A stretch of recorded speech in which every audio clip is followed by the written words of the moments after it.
Now going to the biodigester station, scooter around in Ludlow.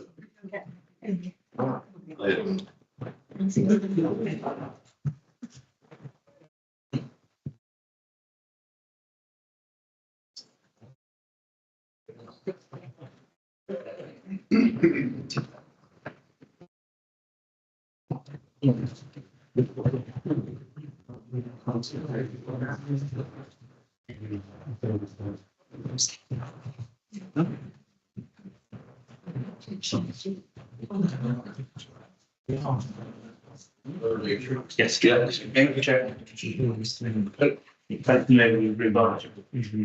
This application is application by Shropshire Council itself for a proposed pyrolysis plant road in Ludlow.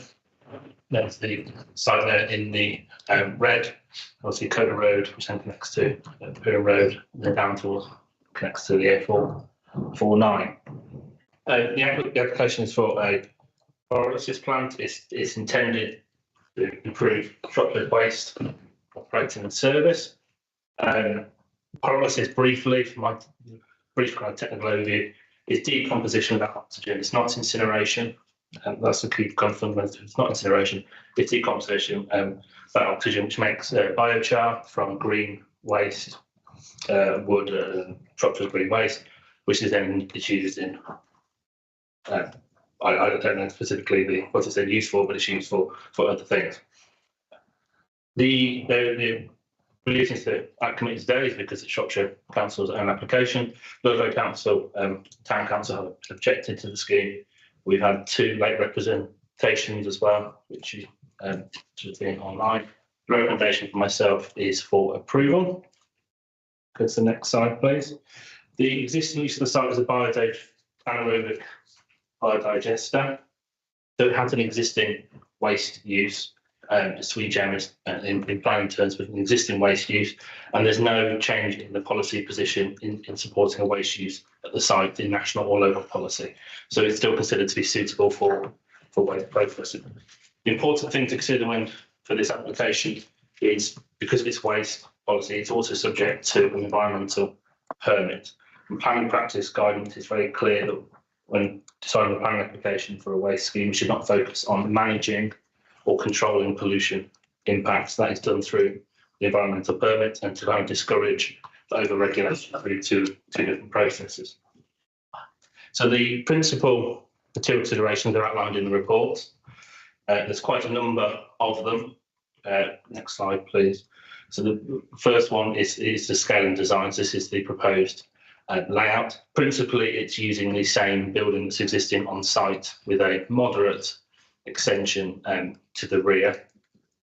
The removal of one of the existing anaerobic digesters, silos, and the retention of the 2, plus some hard sanding and tipping walls.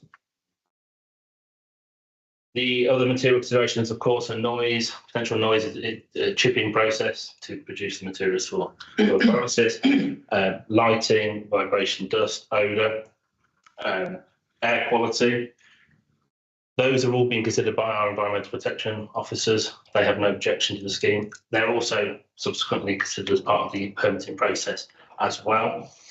The air quality impacts in particular, I think it's important to note that they are under the environmental quality standards for the permitting application that would be submitted, and actually represent a worst case scenario.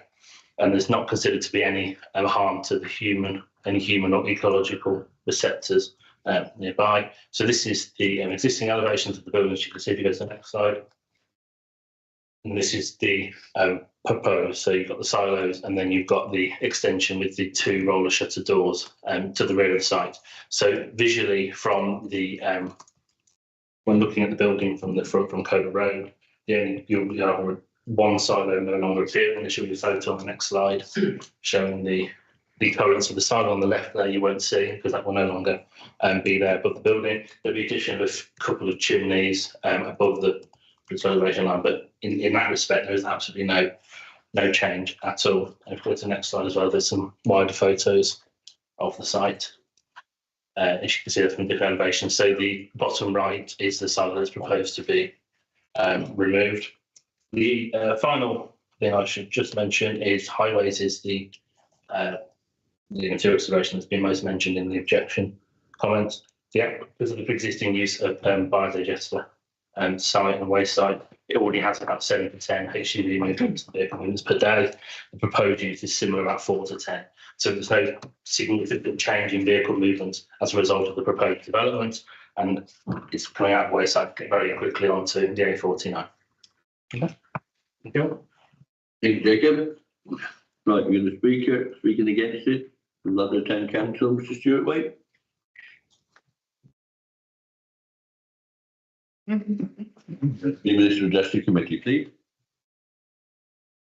Good afternoon. Councillor Stuart Waite, representing Ludlow Town Council and the residents of Ludlow. Thank you, Chair, for giving me the opportunity to speak on this matter this afternoon and to explain why Ludlow Town Council and the people of Ludlow do not support this application. The biochar project has two primary aims. One is to generate income, and the other is to help Shropshire Council meet its climate change and net zero targets. I'll start by saying that the scheme does have some merits. The process takes low-grade biomass feedstock and converts it into heat, electricity, biochar and carbon offset credits, all of which can be sold. So I must congratulate the team on achieving the unachievable by finding the holy grail. They appear to have not only found the perpetually elusive money tree, but have also become alchemists able to turn wood into gold. However, in reality, as we all know, as with everything in life, you can't get something for nothing.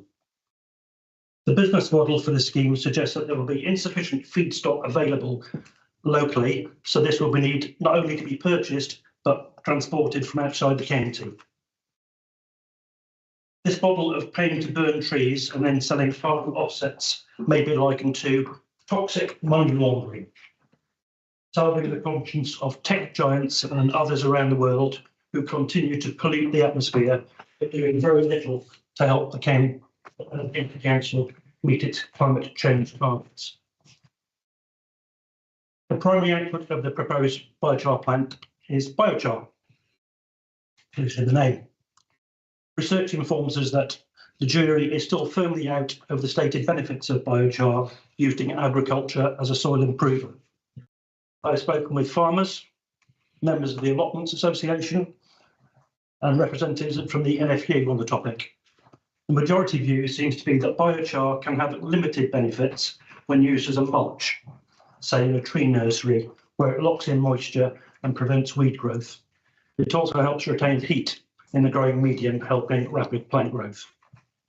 However, there is a second school of thought that suggests if it's used incorrectly, it could not only absorb moisture, but also nutrients from the surroundings, causing stress to invertebrates and the general health of the biome. Ludlow's largest concern, however, is the proposed location of the plant next to a housing estate and the potential for harm from air pollution. I must say that as an engineer, I was very impressed with the thoroughness, attention to detail, and the methodology of the computational fluid dynamics model used. Looking at particulate and gaseous emissions from the exhaust flue. This excellent, albeit depth-based analysis reveals several potential worrying facts concerning the level of oxides of carbon, nitrogen and sulfur in the exhaust plume, as a result of complex hydrocarbon combustion. These compounds can be responsible for acid rain and may potentially affect the health of the rivers and the 3 sites of special scientific interest close by. Read the time thing. Okay. Any questions? Please. Okay, thank you very much. No questions. No question. No, the time's up. Okay. Thank you. Can you go back to the public camera? And then we'll call on the next speaker. Okay. Mr. Tony Higgins, please. I understand you're the agent. I am. We have 3 minutes to address the committee. Thank you. Is this on immediately, or I've got to do something? Right hand button. Okay. Hi, I'm Tony Higgins, and I'm the applicant. I might be able to help the councillor who's just spoken because I can try and clarify some of these issues. Firstly, thank you, Chair, for noting that this is not an incineration process. And because it's not an incineration process, it's a gasification process, and the only thing combusted will be the gaseous materials volatilised from the wood waste that we are looking to pyrolyse. And that in itself should give some comfort, because it means that we're not fully combusting the material. And the real truth of that is the fact that we're getting tons of biochar out, and biochar is essentially carbon. So that should help reassure people that the carbon that would have been released through a combustion process is not. It's actually being released into a usable product that we can then sell. So that's the first thing. The second thing I think that was mentioned by the councillor was that there was some concern over not having enough material. We actually have loads of material. We've got a number of sources of material, both from within the Shropshire estate itself. So the schools, the parks, and the other materials that generate low-grade biomass that we need to dispose of, and which is currently just being either left on the ground in order to rot, in which case it releases its carbon dioxide immediately, or we have materials that we bring in from arboricultural engineers and the like, who will be providing us with a high-quality biomaterial to process. The point is that even if we don't get those materials, we have sourced other arrangements. We've got organisations such as Jenkinson's and Ransford's, which are local companies, who will supply us with the right material to pyrolyse in the event that we need it. And it's hoped that certainly after we finish commissioning, we will be producing our own material from the Shropshire estate.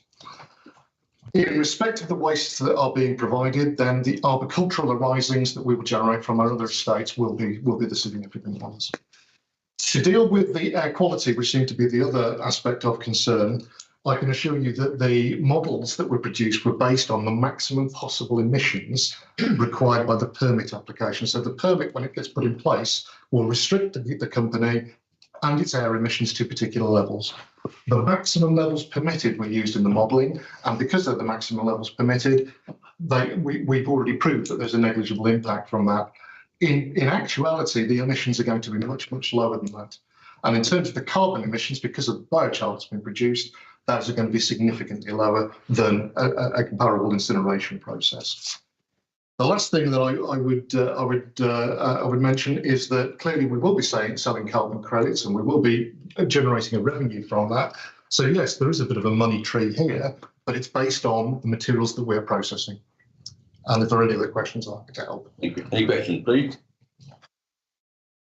Thank you very much, sir. Thank you. Right, Councillor Boddington, please. Thank you, Chair. I was somewhat surprised by Councillor Waite's comment that the people of Ludlow don't support this. In fact, opinion is split. There's a lot of support, a lot of Green support. A lot of my neighbours support it, and we live very close to it. And some don't. And with any planning application, that's the case really. But let me go through some of the issues that have been raised. So, on emissions, Town Council's written objection suggests that the sulphur dioxide will smell at the levels that it's at. Well, as we heard, these are the maximum likely concentrations of emissions. On Clowes Road, the nearby road, the prediction is it will be 20 micrograms per cubic metre of sulphur dioxide at a maximum. The human nose cannot smell sulphur dioxide below 300 micrograms per cubic metre. So I don't think there's any chance of smells. There are other emissions, and I've gone through the entire report. I won't bore you with the chromium and nitrogen, etc. But we have to remember this is right beside the A49, which is elevated above the plant. And the stuff coming out of tyres, out of brake pads and out of exhaust will be a lot more than will ever come out of this. So I don't think emissions are a problem. Turning to source material, we have enough in this county. Ludlow is on the edge of a massive forest. We have a huge amount of waste wood, which is the source material that we want. And every year, at the end of the year, the timber is cropped, and there's a vast amount of waste wood which we can use. So I don't think it's a problem. It's coming from Herefordshire, but that's right next door to Ludlow. I don't think that really matters. Turning then to traffic, another of the town council's objections. The actual predicted traffic levels are very low. Now, we don't have a traffic count on Paris Road, but I walked back from pub 1:30 yesterday. That's one of the quietest periods during the day. And I counted 28 cars and vans in under 5 minutes. So that gives an indication of how busy it is. And the road is quite packed during rush hour, and it's quite difficult to cross it. And it takes 44-ton trucks. So I don't think the traffic for this are going to make any significant difference whatsoever. It's also in an industrial estate, an industrial business park. It's right next door to processing units for steel, hydraulics plant. There's a car workshop. There's a car a plant hire depot there, and just down the road there's plastics moulding. That's what goes on in this area.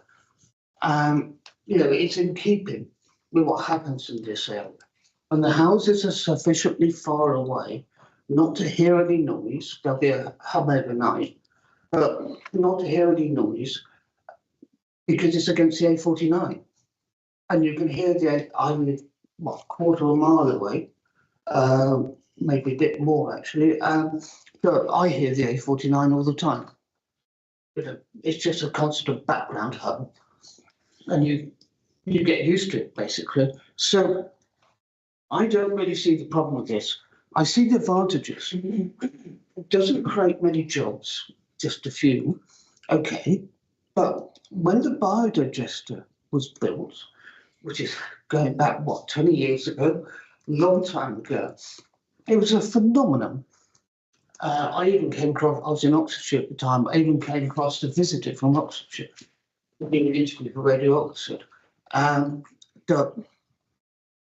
It was a great phenomenon. And what it did was kickstart a biotech industry around Ludlow. And we had around 120 people employed at its peak in biodigestion. And we still have companies like March's Biogas based in Ludlow. Now, this could do the same for pyrolysis. It's got a visitor centre, and that's quite important for showing off what's there and explaining what's there. And I think this is actually very good for Ludlow, and I think it's very good for our green economy. I won't go into Councillor Waite's arguments about toxic money laundering, they're not credible. Carbon credits is an established way of dealing with the carbon issues that we face today. So I am fully in support of this. Thank you, Councillor Boddington. Anybody else to speak, please? Councillor Parsons, please.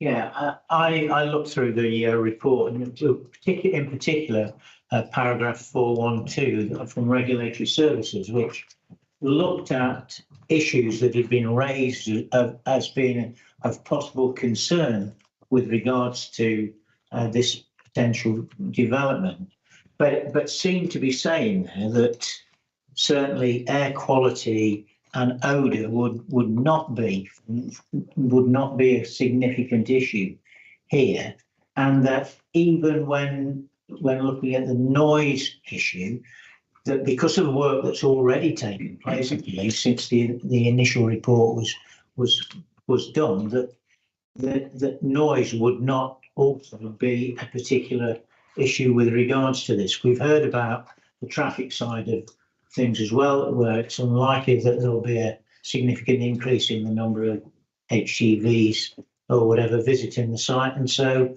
I'm prepared to support this application. Thank you. Councillor, please. Thank you, Chair. Just a quick statement, really. I mean, I understand the comments have been made already. I think based on the existing industrial use of that general area, which has been explained to us, I think a biochar production facility would be quite acceptable on this site, particularly as at the moment it's unused. So we'd be using a building without necessarily flattening the site and starting from scratch. So I support it. Okay. Any other speakers, please? Anybody want to make a proposal? Councillor Bollington? Proposed. Proposed. I'm happy to second it from the chair. I'll ask him to take the vote. Okay. Okay, so we've got vote and a seconded to accept the officer recommendation. Yep. To grant permission subject to the conditions set out in Appendix 1 Great. with a delegation to officers to revise condition wording if necessary. Yeah, that's If great. you can Thank you. indicate whether you're voting for or against, please, Caroline Bagnall. For. Andy Boddington, For. Nick Hicknett, For. Christian Lee, For. Nigel Lumby, For. Tony Parsons, For. Ed Potter, For. Colin Taylor, For. Ed Parrott, For. David Evans. For what? Okay, that's unanimous. That's fair enough. Thank you very much.